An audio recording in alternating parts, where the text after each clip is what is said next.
você comprava aquele ícone e um percentual daquele dinheiro ia redirecionado para a equipe, por exemplo. A Riot redirecionava um percentual, eu não sei, eu acho que é isso, né? Eu não sei se funciona ainda, mas redirecionava esse dinheiro e muita gente apoia as suas equipes, seja fazendo clipe, seja fazendo fanpage, seja com aquele negócio balançando lá, né?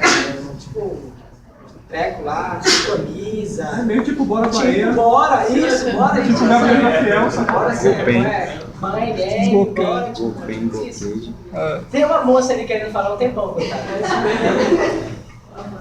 Você falou que tinha um estado onde dava. A gente tinha uma história do estado em relação a essas equipes de jogadores. E aí você falou de uma secretaria. Essa secretaria funcionaria como? Tipo, ela ajuda nas criação de contrato, ela dá financiamento. Como é que funcionaria essa secretaria aqui? Sim, certo. Olha, é essa secretaria?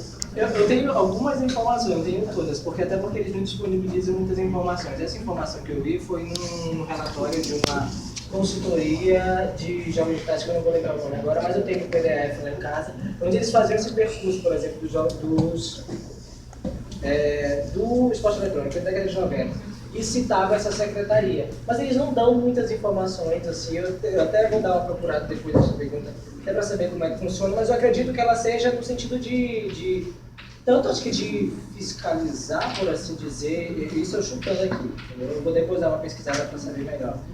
Mas deve ser no sentido de promover esse tipo de prática esportiva, acho talvez de regulamentar também, e eu acho que seria isso, assim, mas eu não sei te responder assim. A parte de regulamentação é não, porque tem muita complicação ainda em formular contrato do jogador, tem muitas restrições, sabe assim. Aí por isso que está pegando você já viu informação? Ah, não tenho essa informação, mas eu acredito que lá esteja muito mais avançado do que aqui, cara. Aqui a gente já tem começado, por exemplo, a fazer algum desses contratos, assim, com os jogadores, é algo meio complicado ainda no Brasil, porque a gente não tem uma legislação específica para isso. Mas como lá eles já estão mais à frente, eu acho que já tem, nos Estados Unidos, não, eles já estão mais à frente. Do Brasil, porque lá nos Estados Unidos, Coreia do e Sul, assim, China, Rússia, se não me engano, e tem uma série de países que a categoria de cyberatleta, ela já está dentro da categoria de jogadores de esporte, sabe? De atletas, de uma maneira geral. Ela está dentro, então o jogador ele passa a ter visto de um atleta tradicional, ele passa a ter... Então isso já é um pontapé inicial que acho que já facilita alguns trâmites, pelo menos na questão de locomoção, para eventos de esporte eletrônico diferentes, por exemplo. E acredito que também essa questão da contratação lá, talvez já tenha uma legislação mais específica que contemple eles, porque eles têm uma confederação, se não me engano, lá na Coreia do Sul também, que cuida disso e é tudo muito institucionalizado mesmo. No Brasil a gente tem a Confederação Brasileira de Esporte Eletrônico, mas é uma organização que, a meu ver, pelo menos eu não vejo ela atuando tanto quanto elas deveriam atuar. Entendeu? Mas é isso. Posso dar uma pesquisa e depois posso dar uma passada. Obrigada. Eu acho que essa questão contratual aqui no Brasil é curiosa porque, se eu não me engano, há 2 anos atrás, um time aqui brasileiro deu pontapé inicial para trazer pessoas de fora para jogar aqui. Foi até a Cade. Já tá rolando isso pra também, cá. tipo jogador de fora. Viu o francês? Já veio um cara de pé já, faz um tempo já. De novo por outro time agora. Já veio coreano, pô. Ele foi o primeiro caso de um estrangeiro Tipo que foi assim, né? contratado por que veio para o Brasil para trabalhar com esporte eletrônico. Esse francês foi o primeiro caso. Aí eu acho que essa conversa não tem, porque teoricamente essa possibilidade na legislação trabalhista, só que como ainda tem essa análise em relação Esse caso é o francês? Ele foi contratado para o time ele aqui. faz Foi pela pena. Aí eu já saí. É rápido assim. Não se adaptou, não se adaptou e venderam. Tem muitos debates jurídicos. Na verdade, tem muitos debates. Coreano aqui no Brasil de ciberesporte. Eu falo ciber porque eu já brasileiro, né? é o mais famoso essa Na daí. verdade, eu prefiro usar ciber do que esporte eletrônico. Acho que é. Conceitualmente, esporte eletrônico pode ser muita coisa. Pode ser bem dinheiro, pra ele sair do país dele para vir pra cá. Um aparato.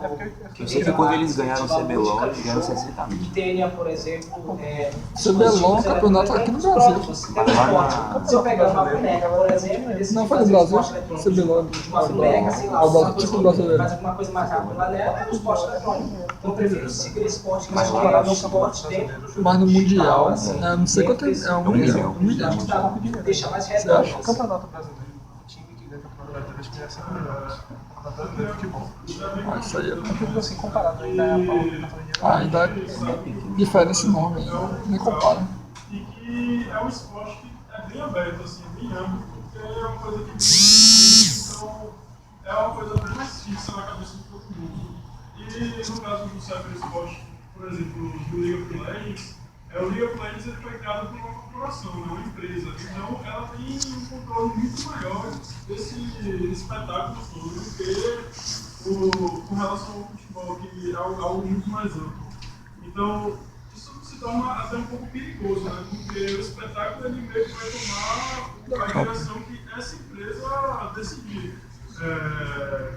E essas coisas assim de contratos, eu estava até comentando aqui agora, que por exemplo o Diljo, ele veio com um contrato de 2 anos, por exemplo, que é algo bem legal, até para ter uma segurança de quem está entrando nessa área, porque eu vejo que eu já vi muitos jogadores falando em entrevista e tudo mais, que tem esse medo, né, de você vai entrar agora para fazer isso, mas é amanhã depois, se isso pode acabar ou não, enfim. Mas como que essa área do espetáculo em si ser manipulado por uma empresa, como é que essa relação você traz em algum momento assim de ser uma direção mais corporativa até do que algo mais cultural também? Entendi. Essa questão assim do espetáculo corporativo, na verdade assim, boa parte do espetáculo que a gente vê, é difícil você ver um espetáculo que não seja corporativo, né? Vamos colocar aí no plano de tempo, assim, é difícil. A maioria do espetáculo é patrocinado, existem poucos espetáculos, na verdade, patrocinados pelos governos.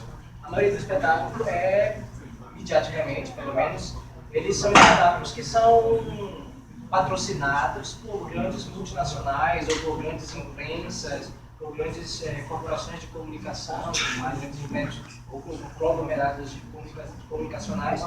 Então, boa parte desse espetáculo, nessas corporações, vão ter provavelmente um sentido de levar a um processo de consumo. Né? O espetáculo, você espetaculizar o jogo e transformar ele numa mercadoria, levar ele para que as pessoas assistam, para que as pessoas comprem, para que as pessoas comprem os produtos relacionados a esse espetáculo, as camisas dos times, os bonecos, não sei o quê. Então, teria esse sentido quando uma corporação ela cria um espetáculo. Geralmente Quando o não pobre quer fazer um rouba, ele vai pra espetáculo cadeia. Quando para ele gerar vira uma ministro, causa ele social. nasce assim, Ela quer, na 98. verdade, Gente, ladrão agora é ter profeta. lucro. A empresa do League, ela costuma dizer que ela não tem lucro com esses espetáculos. Que ela meio que, então isso levaria a contrapartida de que ela faz isso apenas porque ela, digamos que quer fortificar a ideia do seu esporte, sabe? O esporte que ela quer levar a bandeira, que ela quer dizer que isso é forte, isso é bacana, é diferente. Essa seria, digamos assim, a visão que eles dizem ter. Né? Agora, assim, com dados, eles não divulgam esses dados, assim, de quanto eles ganham. Eles chegaram, um dos colaboradores deles chegaram a divulgar no fórum, assim, que eles ganham X valor, que o aluguel desses ginásios é algo muito gigantesco, que não daria para bancar só com o lucro que eles têm, só de quem vai, né, assistir e tudo mais. Mas assim, eu não sei, será que eles fazem uma coisa para ter prejuízo? Entendeu? com certeza não, velho. O capitalismo, como eu não sei, Com certeza, eu acho que eles devem ganhar nessa época, porque eu não sei como é que funciona o stream, esse negócio assim. Eu acho que, inclusive, eu vi alguma coisa nacional que eles estão fazendo material para outros ramos também, não só para o jogo, mas o estúdio, eles criaram um estúdio que eles trabalham para eles, mas eles também conseguem fazer coisas para fora. Para outros. Em 2015, Cara, hoje